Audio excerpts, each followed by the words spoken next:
Hello बच्चों, let's read the question. The question says the spectral line with a wavelength of 3400 angstrom belongs to which series? यानी कि एक line जिसकी wavelength 34 angstrom है वो कौन सी सीरीज के लिए बिलोंग करती है, कौन सी सीरीज में लाई करती है। तो इस क्वेश्चन को सॉल्व करने के लिए सबसे पहले हम इसका की कॉन्सेप्ट लिख लेंगे और इसका जो की कॉन्सेप्ट है दैट इज वेवलेंथ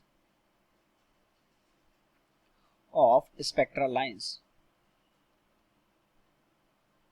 ये इसका की कॉन्सेप्ट हो गया। अब देखिए ये वेवलेंथ ऑफ स्पेक्ट्रल लाइंस का की कॉन्सेप्ट है, तो एक क्वेश्चन उठता है कि जो स्पेक्ट्रल लाइंस है वो होती क्या है। तो स्पेक्ट्रल लाइंस जब किसी भी एटम में किसी भी दो ऑर्बिट के बीच में ट्रांजिशन होता है N2 से लेके N1 या N1 से N2, तो उसका जो स्पेक्ट्रम होता है उसमें हमको कुछ लाइंस दिखाई देती हैं जिनको हम क्या बोलते हैं, स्पेक्ट्रल लाइंस बोलते हैं।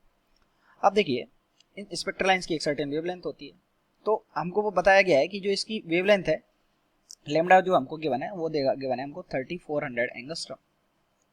ओके 3400 एंगस्ट्रम सॉरी, ये हमको गिवन है।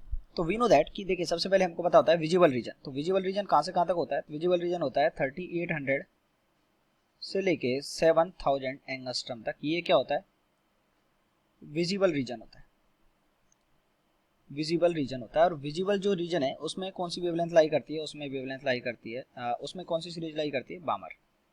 ये बामर सीरीज होती है। इससे इधर चलेंगे, इससे इधर चलेंगे तो कौन सा रीजन आएगा, इससे इधर चलेंगे तो अल्ट्रावायलेट रीजन आएगा।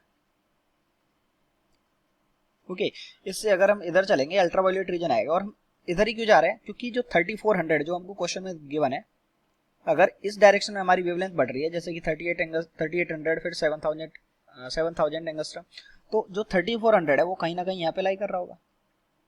और 3400 अगर यहाँ पे लाई कर रहा है तो ये कौन से रीजन में लाई कर रहा है, ये लाई कर रहा है यूवी रीजन में। और यूवी रीजन में जो सीरीज होती है दैट इज लाइमन सीरीज। तो यानी कि ये जो लाइन है जिसकी वेवलेंथ 34 एंगस्ट्रम है will lie in which series, Lyman series. Okay ये लाइमन सीरीज में लाई करेगी। Okay I hope you understood it well. Best of luck.